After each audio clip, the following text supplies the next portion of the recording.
Ito yung mga dapat ingatan mga buddy. Yung ganitong ganitong ambon lang. Yung basa lang sa kalsada. Ito yung napakadulas. Dulas ng kalsada dito pag ganito lang ambon yung ulan. Hindi malakas.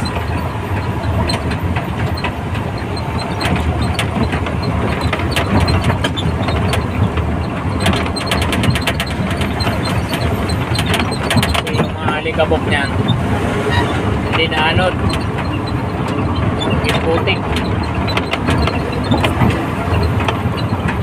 dulas din